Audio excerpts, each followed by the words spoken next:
Não vai invadir a China, mas o Brasil tem uma capacidade de articulação que poucos países têm. E eu vou dar um outro exemplinho aqui desses que eu vivi.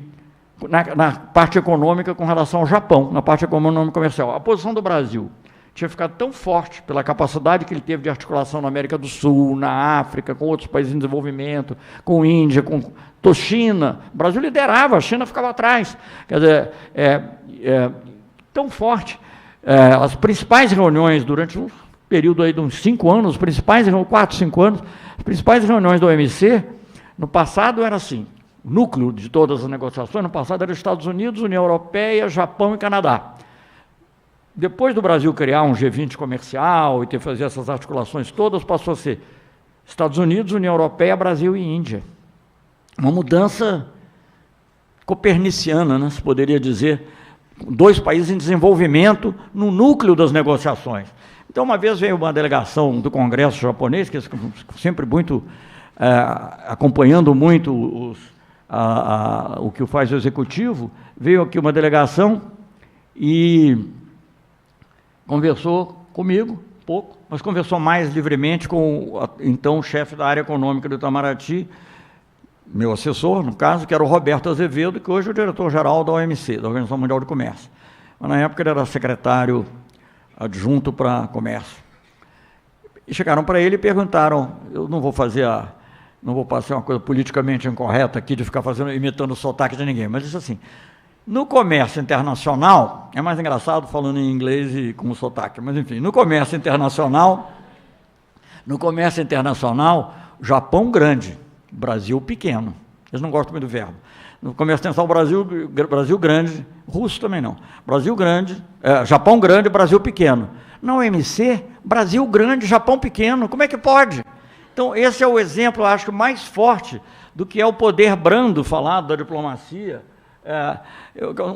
O Brasil estava lá presente e atuante. Eu poderia citar inúmeros outros. O Brasil se interessou, por exemplo, teve a Declaração de Teherã, que aliás é parte de um dos meus livros, que foi a primeira vez que há um acordo, depois foi abandonado, depois meio que recuperado pelo Obama.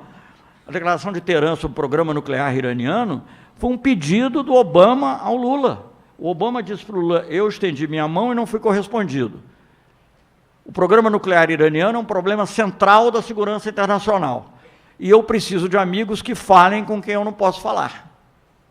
E era um convite, que depois, para quem tivesse dúvida, ele mandou 2 emissários aqui para dizer, inclusive, exatamente o que eles achavam que a gente podia fazer. A gente fez, e aí eles recusaram por outros motivos. Mas, enfim, não, porque é assim, né, são volúveis, a grande potência tem esse direito de mudar de ideia.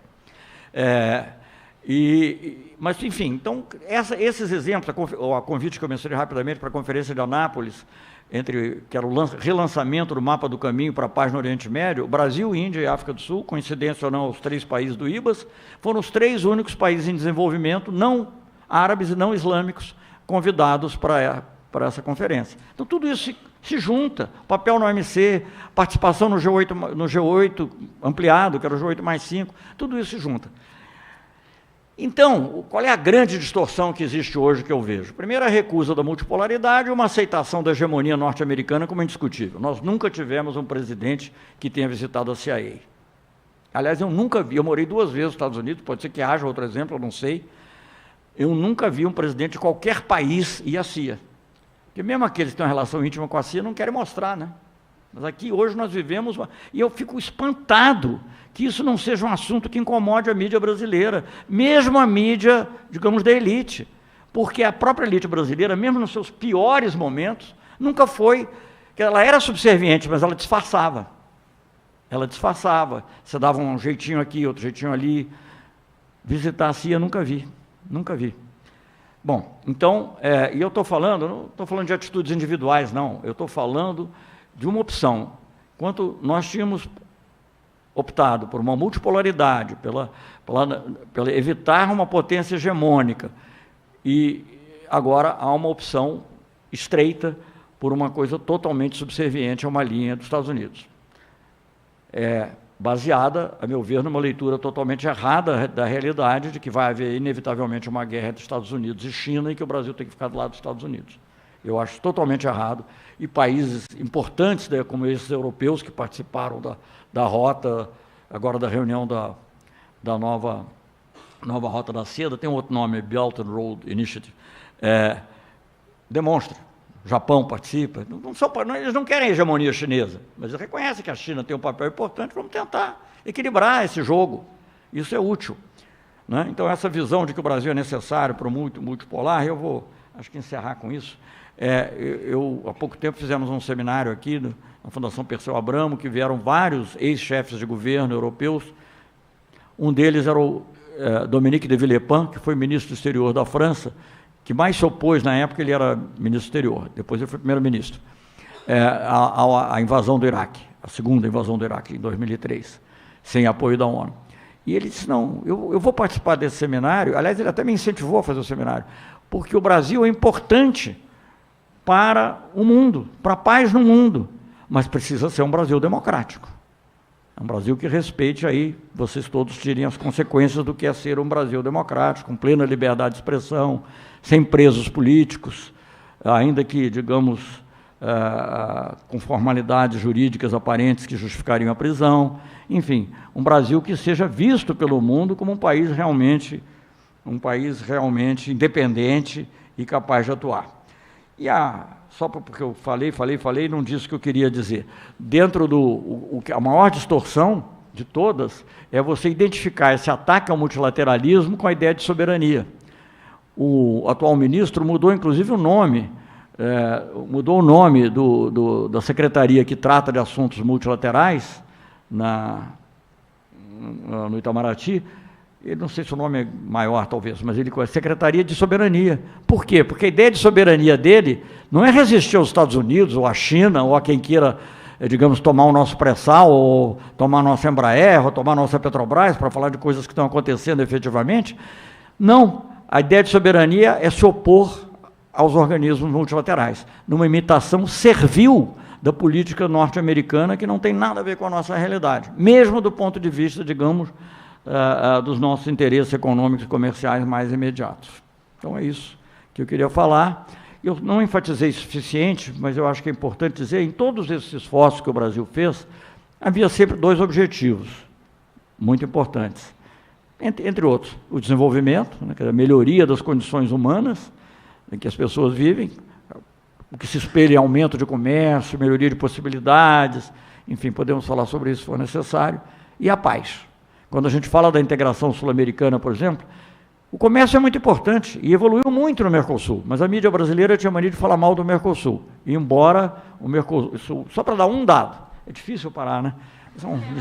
Eu vou dar um dado, enquanto o comércio mundial, num período da criação do Mercosul até 2014, 2015, que é o último que eu tinha estatística, aumentou 5 vezes o comércio mundial, o comércio entre os países do Mercosul aumentou 12 vezes.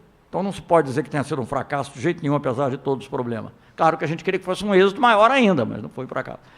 Mas não é só isso. O que a gente construiu, isso estava na cabeça dos fundadores, do Alfonsin e Sarney, quando começaram a tratar da integração Brasil-Argentina, depois da democratização dos dois países, é a paz. Né? O acordo talvez mais importante que foi feito entre Brasil e Argentina não foi o acordo comercial. O acordo comercial, sim, porque consolida as relações, mas foi o acordo de inspeções mútuas nas instalações nucleares, que é um exemplo para o mundo inteiro. No dia que o Oriente Médio caminhar para alguma pacificação, alguma coisa parecida vai ter que ser feita lá, sobre armas químicas, sobre o que for. No dia que Paquistão e Índia, mais difícil, resolverem também se entender, algo parecido vai ter que ser feito. Foi feito entre Brasil e Argentina, claro, em condições favoráveis. Então, é preciso ver isso presente. Então, Mercosul, Unasul, não são só para comércio, são para comércio também, e o comércio aumentou muito, mas são, sobretudo, sobre a paz. Porque a paz é como a liberdade, e a paz e a liberdade são como o ar. Você só sente que é importante quando falta.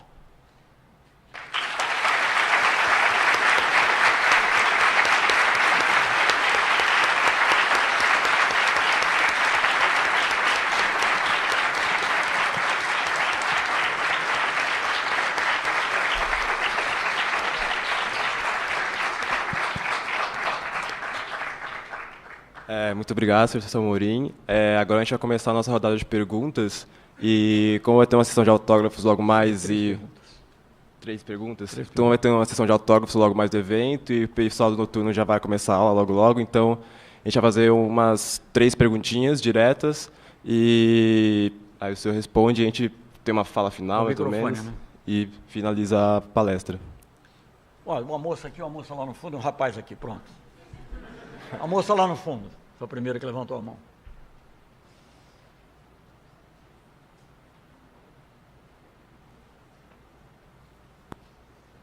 Boa noite, embaixador. Eu gostaria de perguntar sobre os BRICS. Não tem problema, cabelo comprido, Desculpe, não tem problema. Eu, além de ouvir mal, não, eu vejo mal. Nenhum problema para mim isso aí. Mas a pergunta Meus é a filhos seguinte... têm cabelo comprido também, eu dou maior força. Não, a pergunta é a seguinte, é sobre os BRICS. Os senhores não consideraram no Itamaraty que, ao tornar os BRICS um ator geopolítico, isso não teria uma reação forte dos Estados Unidos contra isso? Sim, essa moça aqui. Você aqui de blusa azul claro. Seria bom saber o nome das pessoas, né? E o que fazem. Eu sou André, professor de geografia. Professor de geografia? Professor de geografia. André? Isso. Quem escolheu o Celso? Essa moça de azul aqui, azul claro.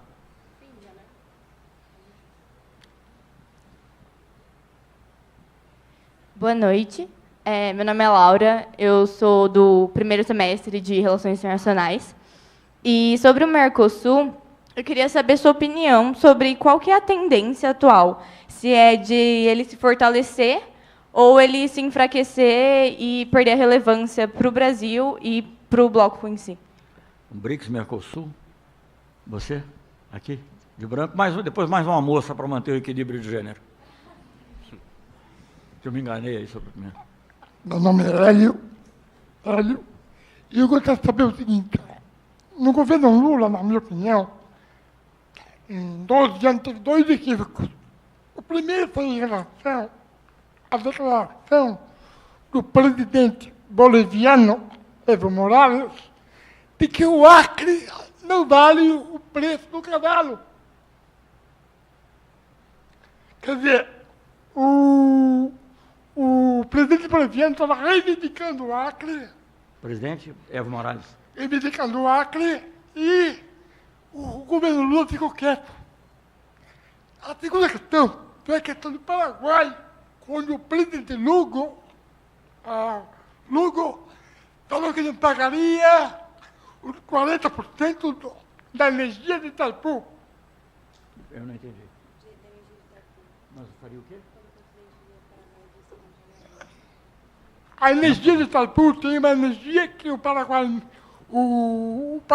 não gastaria e não pagaria, devolveria ao Brasil. E o Brasil ficou quieto. Só essas duas coisas que eu não entendi. Muito bem. Mais uma pergunta de uma moça, lá aquela de vermelho lá.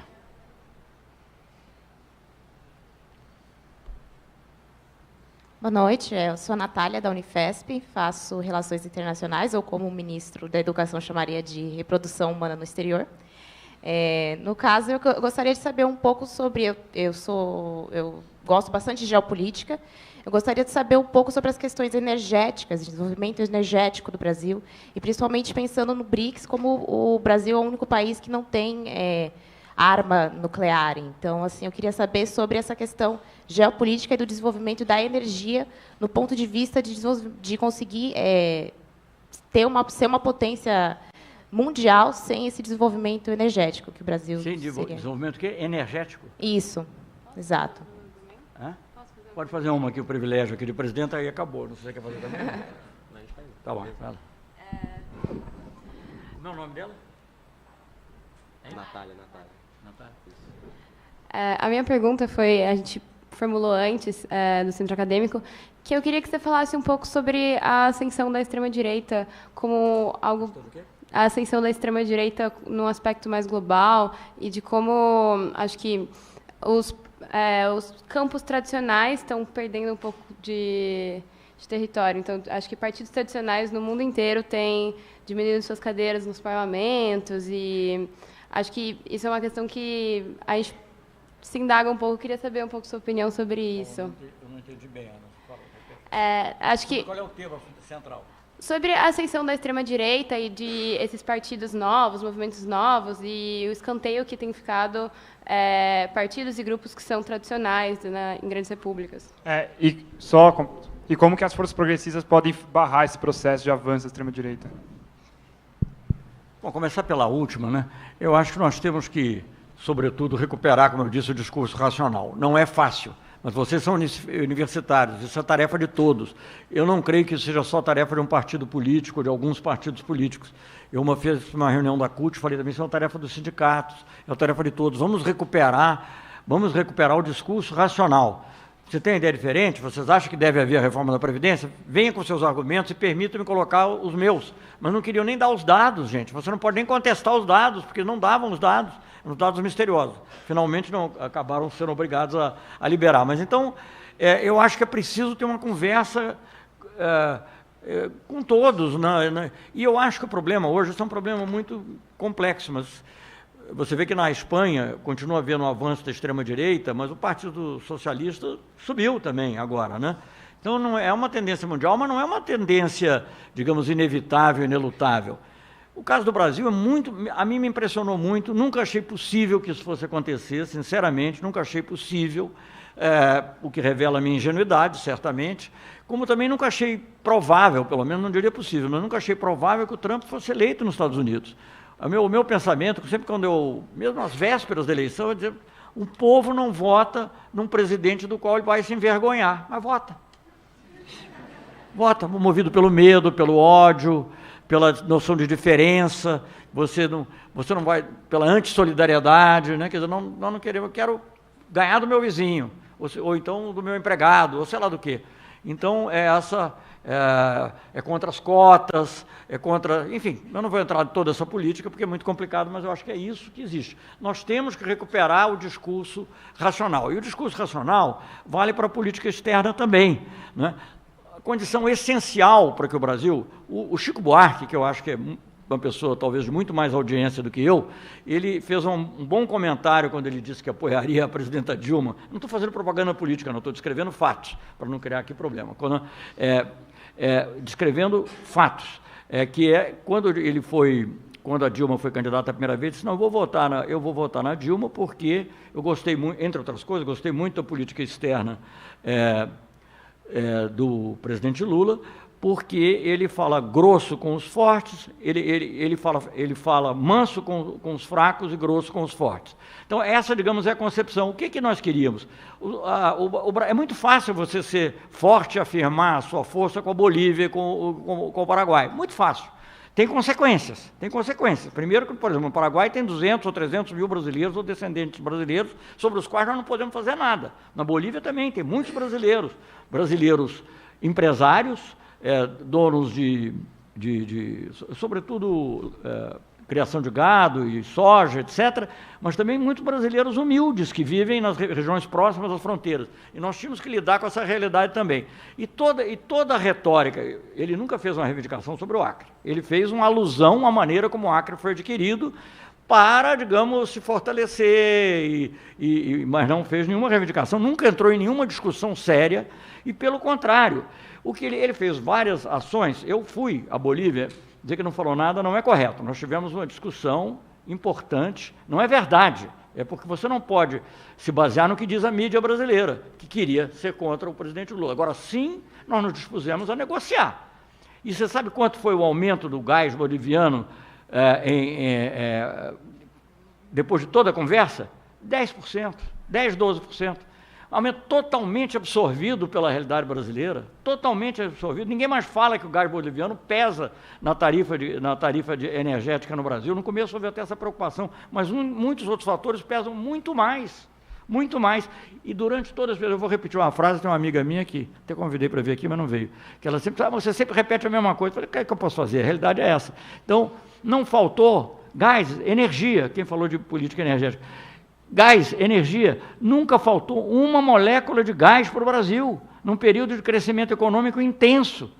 Como não faltou também, nunca, nada da energia, 1 quilowatt de energia hidrelétrica vindo de Itaipu. Isso é absolutamente fundamental. Em troca do quê? Vou lhe dizer, No caso da Bolívia, o reconhecimento que eles tinham direito de nacionalizar, pagaram a indenização pela refinaria da Petrobras, pagaram o preço histórico, tudo bem, gente, era o que